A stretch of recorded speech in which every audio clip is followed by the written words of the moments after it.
चलिए हम शुरू करते हैं।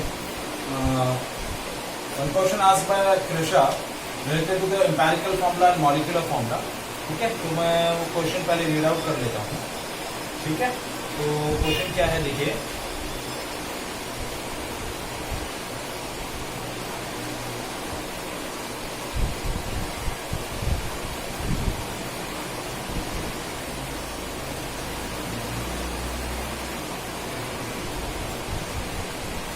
क्वेश्चन दिया है that soft drink bottles are made of polyethylene tetrafactolate, that is PET, a polymer composed of carbon, hydrogen and oxygen. If 1.9022 gram of PET is burned in the oxygen, it produces a 0.6585 gram of H2O and 4.0216 gram of CO. Now what is the empirical formula of PET, that is polyethylene tetrafactolate? तो क्या दिया हुआ है कि C6HYOZ ये formula है। ठीक है, plus O2 gives XCO2 plus YH2।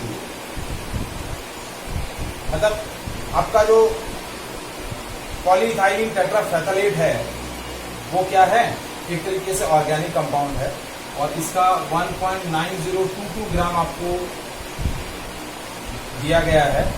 ठीक है, इसको ऑक्सीजन की प्रेजेंस में हम बर्न कर रहे हैं तो 0.6585 ग्राम आपको CO2 मिल रही है और 4.010216 ग्राम आपको क्या मिल रहा है, water.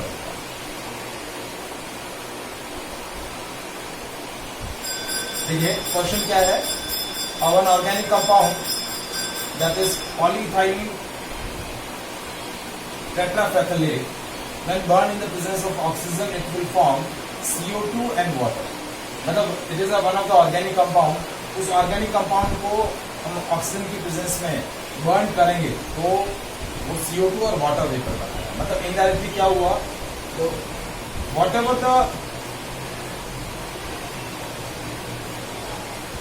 carbon present in this organic compound is converted into CO2 and whatever the hydrogen present in this compound is converted into H2. So when we burn a carbon and produce a CO2, so one molecule of CO2 that is equals to 44 gram and it consists of 12 gram of carbon। तो हम देखिए हमें इस question के अंदर इस substance का क्या करना है, मॉलिक्यूलर फॉर्मूला कैलकुलेट करना है। क्या कैलकुलेट करना है, मॉलिक्यूलर फॉर्मूला कैलकुलेट करना है, सॉरी एम्पिरिकल फॉर्मूला कैलकुलेट करना है। तो हमें क्या करने पड़ेंगे, कार्बन, हाइड्रोजन और ऑक्सीजन के परसेंटेज कंपोजिशन कैलकुलेट करना है। क्या कैलकुलेट करना है, परसेंटेज कंपोजिशन। तो परसेंटेज कंपोजिशन कैलकुलेट कैसे करेंगे, देखिए कि जो कार्बन प्रेजेंट है वो CO2 में कन्वर्ट हो गई है तो हम क्या लिखेंगे, 44 gram of CO2 contain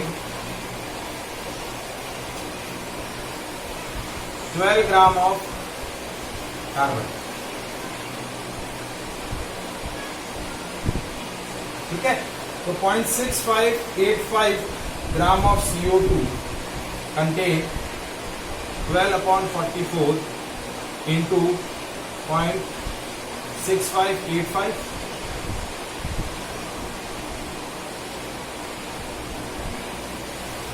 gram of carbon. अब परसेंटेज कंपोजिशन आपको निकालना है तो कैसे निकालेंगे, 12/44 इंटू 0.6585 डिवाइडेड बाय 1.9022, क्योंकि ये 0.6585 ग्राम ऑफ CO2 आपको जो मिली है वो इस कंपाउंड के कंबर्शन से मिली, तो डिवाइड बाय 1.9022 इंटू 100। ये आपका परसेंटेज कंपोजिशन किसका आ जाएगा, कार्बन का percentage composition.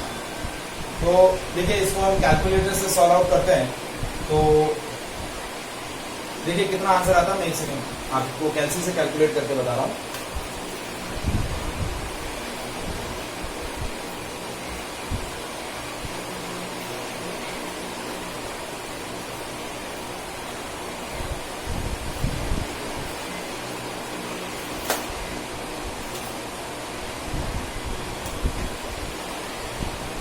Percentage of carbon कितना आया देखिए,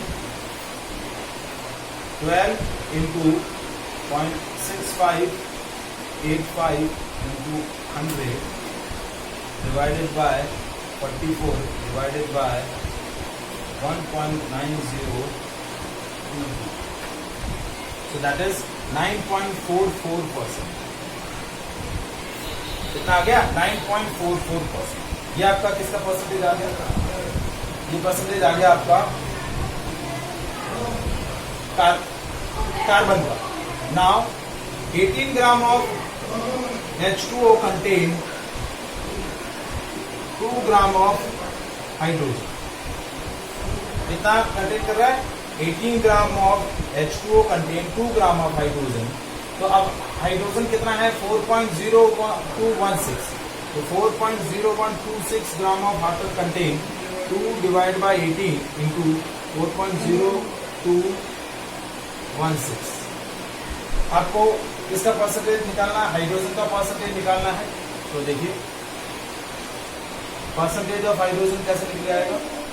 2 divide by 18 into 4.0216 divide by 1.9022. क्योंकि ये जो आपको वाटर मिला है वो इस पॉलीइथाइलिन टेट्राफेथलेट के 1.9022 ग्राम के बर्निंग से मिला है into 100. That is percentage of hydrogen. तो हाइड्रोजन का परसेंटेज कैसे निकलेगा? 2 into 4.0216 into 100 divided by 18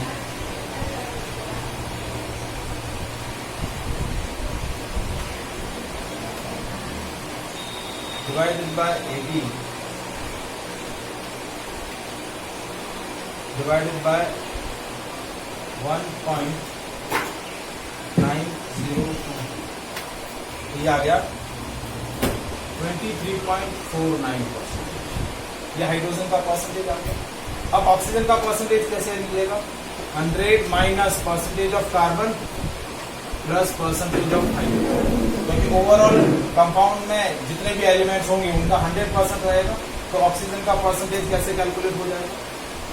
100 minus 9.44 plus 23.49.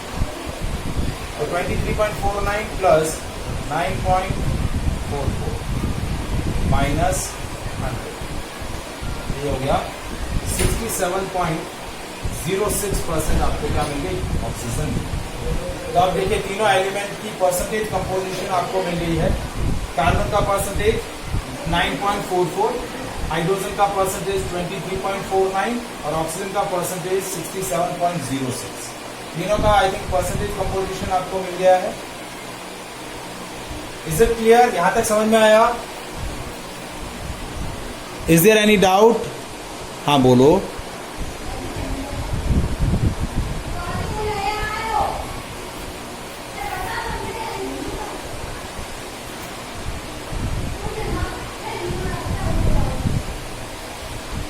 आपको देखिए जो कार्बन और हाइड्रोजन कंपाउंड के अंदर प्रेजेंट थी वो CO2 और H2O में कन्वर्ट हो गई.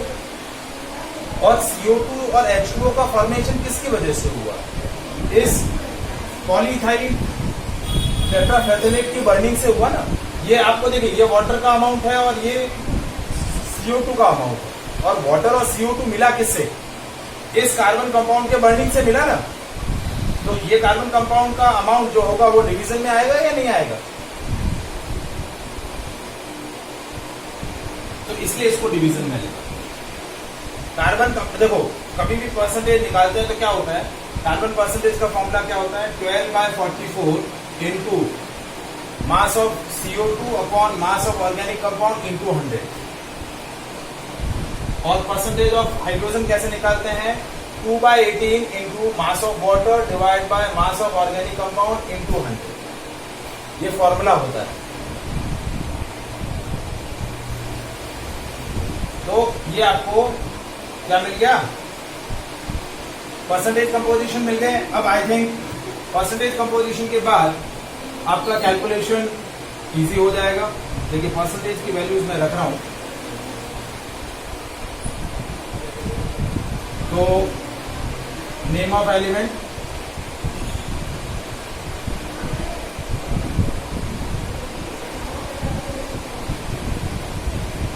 Percentage composition. तो देखिए कार्बन, हाइड्रोजन, ऑक्सीजन, पहले परसेंटेज कंपोजिशन लिख लेते हैं इनके। कार्बन का परसेंटेज कंपोजिशन है 9.44, हाइड्रोजन का परसेंटेज है 23.49 और ऑक्सीजन का परसेंटेज है 67.06। अब एटॉमिक मास देखिए,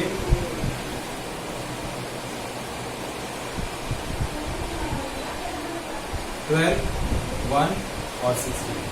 अब एटॉमिक रेशियो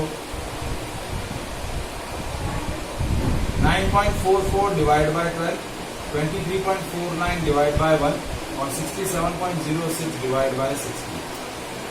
ठीक है, तो ये रेशियो निकालते हैं। देखिए 9.44 डिवाइडेड बाय 12 क्या गया 0.7866, ये आ गया 23.49 और ये आ गया 67.06 डिवाइडेड बाय 16, ये आ गया 4.19। अब सबसे स्मॉलर वैल्यू है 0.786, सिंपलेस्ट रेशियो निकालेंगे।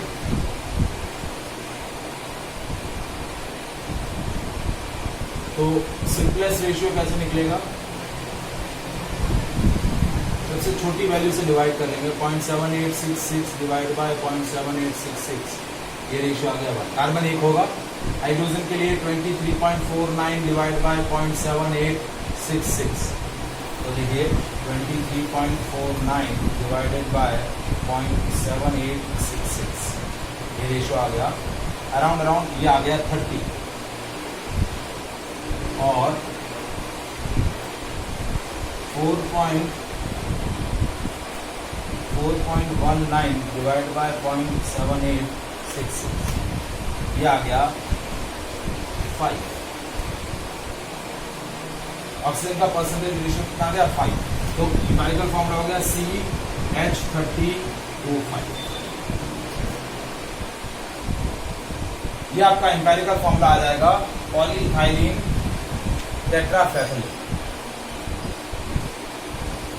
Is it clear?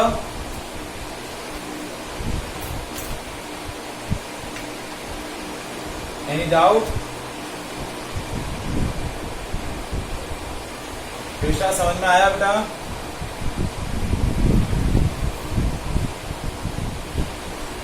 ठीक है, तो इस तरीके से आपको इसको सॉल्व आउट करना है। आई थिंक एम्पेरिकल फॉर्मूला और मॉलिक्यूलर फॉर्मूला अब आपको क्लियर आउट हो गया होगा।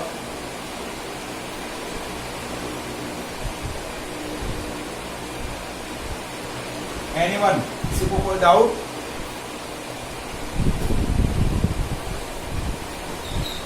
ठीक है, now will move to the next section of this chapter, stoichiometry. Next part है stoichiometry calculation.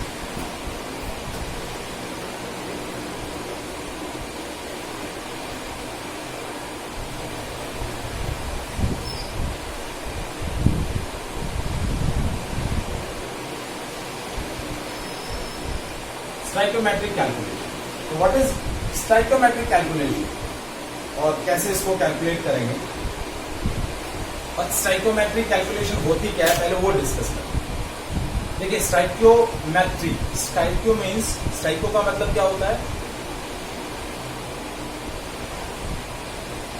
whenever a reaction is take place in which reactants are converted into the product. So if you want to calculate the quantity of the reactant used to produce the required amount of product, or you want to calculate the amount of product formed by required amount of reactant, तो यदि आपको इस तरीके की calculation करनी है, मतलब यदि आपको रिएक्टेंट दिया हुआ है और गिवन अमाउंट ऑफ रिएक्टेंट से प्रोडक्ट कितना बनेगा, यदि वो कैलकुलेट करना है, या फिर आपको गिवन अमाउंट ऑफ प्रोडक्ट दिया हुआ है और उससे कैलकुलेट करना है कि that much of product is produced by how much of reactant. So such kind of calculation is done by stoichiometry. Means it is a branch of physical chemistry in which we'll discuss about the quantitative analysis of the amount of reactant and product take participate in the reaction.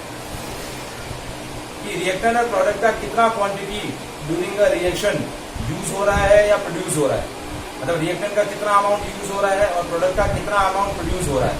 Such kind of calculation is done in a stoichiometry. So that is one of the important branch of physical chemistry. यदि आपको कोई भी particular chemical change दिया हुआ है और उस chemical change में कितना रिएक्टेंट यूज हो रहा है और उसके कंजप्शन से कितना प्रोडक्ट बन रहा है, इस तरीके की कैलकुलेशन करनी है. तो इस तरीके की कैलकुलेशन क्या होती है, स्टोइकियोमेट्री के अंदर डिस्कस की जाए. Is it clear? Now stoichiometric calculation is of 3 kind.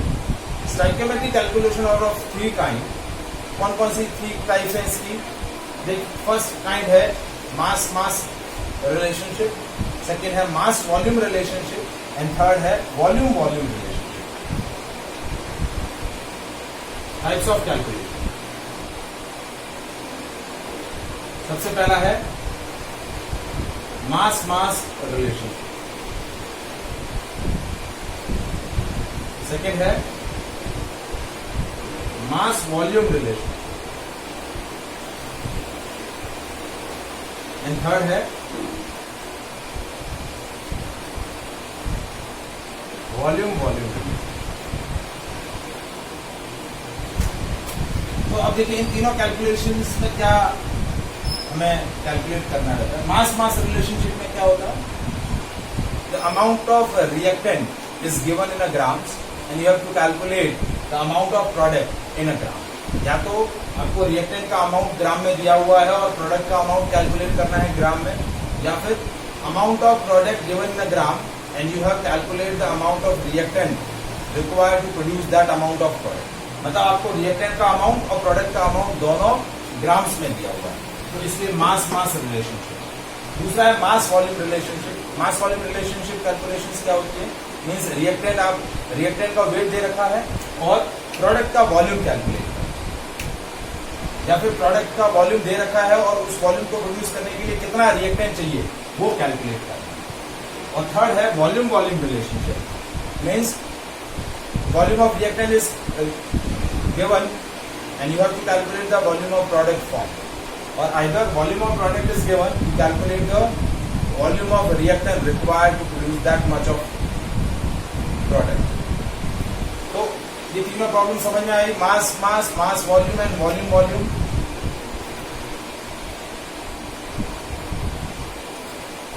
Now before discussing these 3 types of calculation, एक इंपॉर्टेंट टर्म हमें यहाँ डिस्कस करना जरूरी है. वो इंपॉर्टेंट टर्म क्या है, limiting and access reagent. Limiting reagent and access reagent.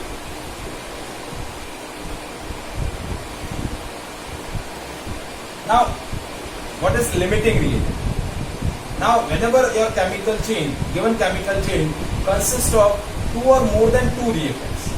देखिए लिमिटिंग और एक्सेस रिएजेंट कब एक्सिस्टेंस में आते हैं, जब आपको एक ऐसा केमिकल चेंज दे रखा है जहां 2 या 2 से ज्यादा रिएक्टेंट है. क्या है, 2 या 2 से ज्यादा रिएक्टेंट है और आपको पता करना है कि कौन सा रिएक्टेंट लिमिटिंग है और कौन सा रिएक्टेंट एक्सेस में है. So limiting reagent are those reactant substances या those reactant molecules which are completely consumed during a chemical change. जो आपका chemical change perform हो रहा है, जो chemical reaction perform हो रही है, उस reaction के अंदर वो completely consume हो रहा है. तो those reactant are known as limiting reagent. And those reactant which are excess in amount, after the completion of reaction, certain amount of reagent is left out after the completion of reaction. So those reagent are known as excess reagent. मतलब जो ज्यादा amount में दे रखा है during a reaction, उसका complete consumption नहीं हुआ है, तो वो रिएजेंट कौन सा होगा, access reagent. Is it clear? समझ में आया कौन सा लिमिटिंग रिएजेंट है और क्या एक्सेस रिएजेंट है?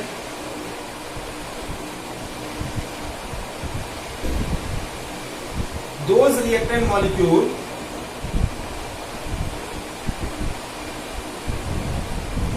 which are completely consumed in the reaction. जो रिएक्शन में कंप्लीटली कंज्यूम हो गए हैं उनको हम क्या बोलते हैं? Limiting reagent. Those reactant molecule which are completely consumed in the reaction are called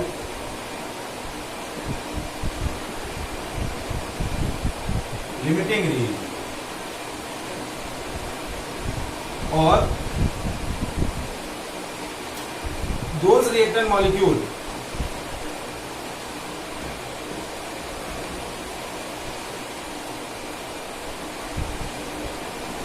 which are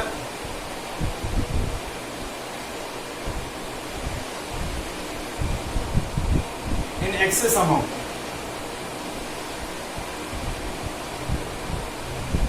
mean certain amount of those reactant is remaining after the completion of reaction. तो वो reagent क्या बोले जाते हैं? excess reagent. After the completion of reaction, excess reagent जो होगा उसका कुछ amount remaining रहेगा, तो वो reagent क्या बोला जाएगा? excess reagent. So whenever a chemical change consists of two or more than two reactants, so you first identify which one is limiting, which one is excess. Because limiting reagent gives the maximum amount of product. Amount of product यदि आपको calculate करना है, तो amount of product कैसे calculate होगा? Amount of product कैसे calculate होगा? आपका limiting reagent आपको product का maximum amount देगा. तो पहले आपको लिमिटिंग रिएजेंट पता करना है. उस लिमिटिंग रिएजेंट के बेसिस पे आपको क्या पता करना है कि प्रोडक्ट का कितना अमाउंट फॉर्म हुआ, क्योंकि लिमिटिंग रिएजेंट आपको प्रोडक्ट का मैक्सिमम अमाउंट क्या करेगा?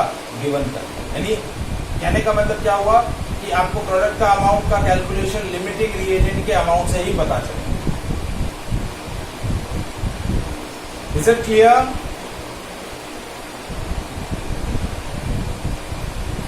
अब हम वन बाय वन सारी वैरायटी ऑफ क्वेश्चंस यहाँ डिस्कस करते हैं.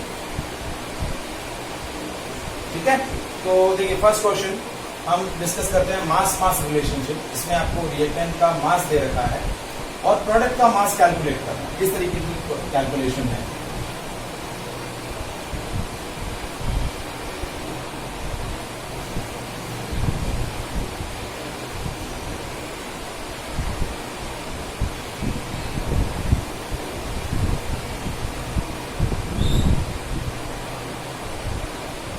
Now question is 20 kg of nitrogen react with 50 kg of hydrogen to produce ammonia. 20 kg of nitrogen reacts with 50 kg of hydrogen to produce ammonia. Calculate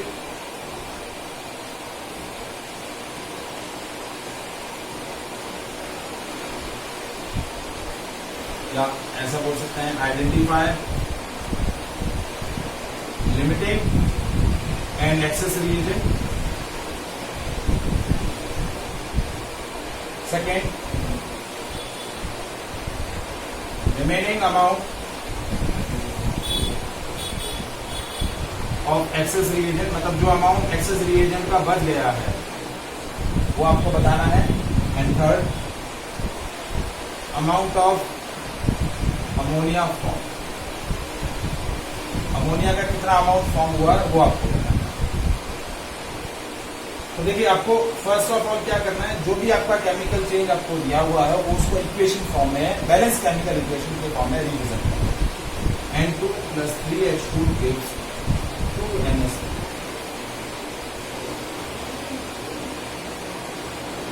अब देखिए ये आपको balance chemical equation दी हुई है. यहाँ मोल कंसेप्ट का बहुत ही बड़ा रोल है. अब आपको मास मास रिलेशनशिप दिया है तो उस हिसाब से आपको कैलकुलेशन करनी है. तो देखिए यहाँ आपको क्या दिया है, 1 mole of nitrogen react with 3 mole of hydrogen gives 2 mole of ammonia. Now 1 mole of nitrogen has a mass 28 gram. 3 mole of hydrogen is a mass 6 gram gives 34 gram of ammonia. अब ये जो मास की calculation लिखी है वो मैंने मोल concept के हिसाब से लिखी कि भाई नाइट्रोजन का 1 मोल है तो उसका कितना अमाउंट होगा 28 ग्राम। हाइड्रोजन के 3 मोल्स है तो उसका मास कितना हो जाएगा 6 ग्राम। और अमोनिया के 2 मोल्स फॉर्म हुए मीन्स 34 ग्राम। कितना हुआ 34 ग्राम। सो 28 gram of nitrogen react with 6 gram of hydrogen produce 34 gram of ammonia. तो पहले हमें चेक क्या करना है कि लिमिटिंग और एक्सेस रिएजेंट पता करना है। तो कैलकुलेशन कैसे कर रहा हूं देखिए कि 6 gram of hydrogen reacts with 28 gram of nitrogen.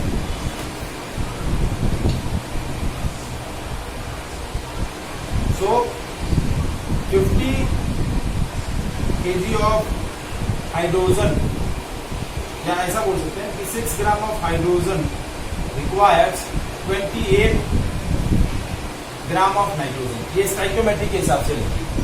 So 50 kg of hydrogen requires 28/6 into 50 कितना चाहिएगा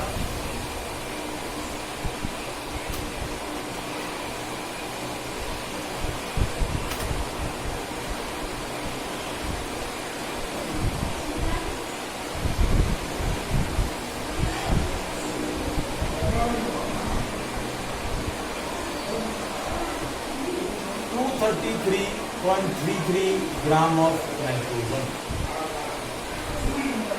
कितना चाहिए 233.33 gram of nitrogen.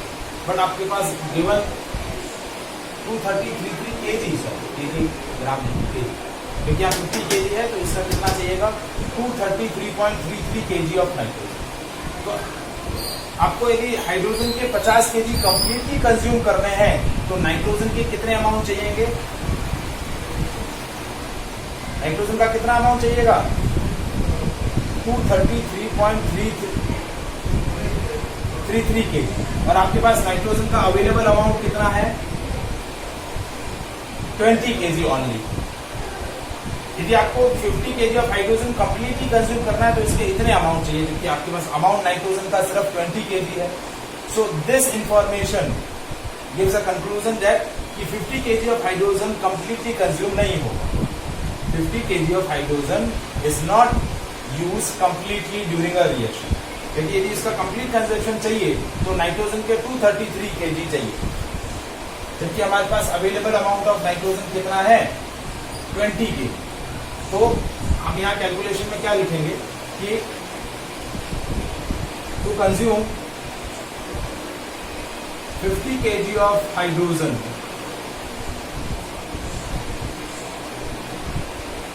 amount of nitrogen requires 233.33 kg, but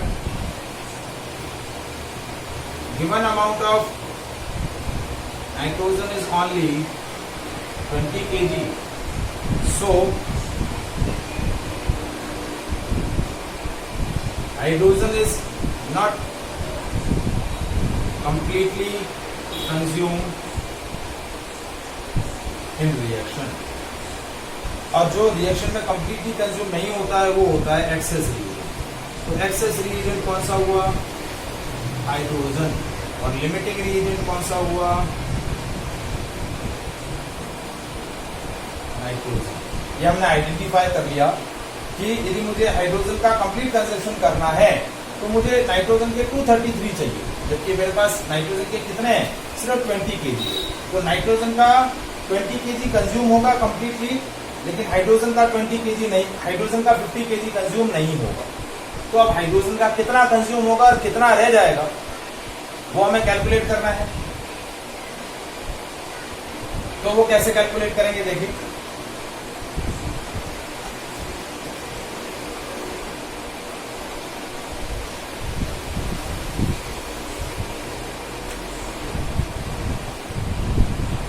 Now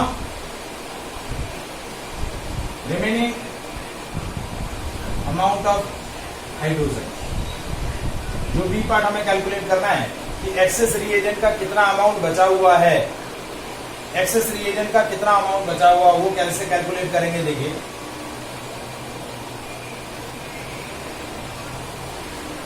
excess amount, access reagent का कितना अमाउंट हमें यूज करना है वो कैसे कैलकुलेट करेंगे? कैलकुलेशन जो स्टोइकियोमेट्री पहले करी थी उसकी जस्ट अपोजिट करेंगे। क्या कि 6 gram of hydrogen requires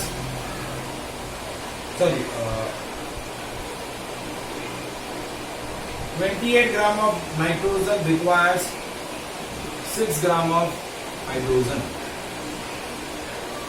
So 20 kg of nitrogen requires 6 by 28 into 20.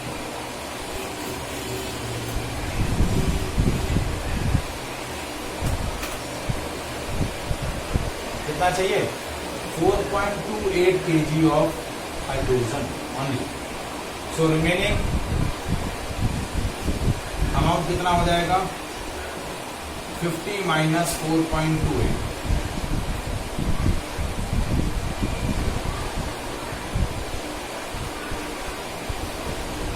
That is 45.72 kg बच जाएगा। ये आपका रिमेनिंग अमाउंट ऑफ हाइड्रोजन बच जाएगा। सिर्फ कितना कंज्यूम होगा हाइड्रोजन का? सिर्फ 4.28 kg हाइड्रोजन का यूज होगा, बाकी सारा बच जाएगा। अब थर्ड पार्ट है अमाउंट ऑफ अमोनिया फॉर्म।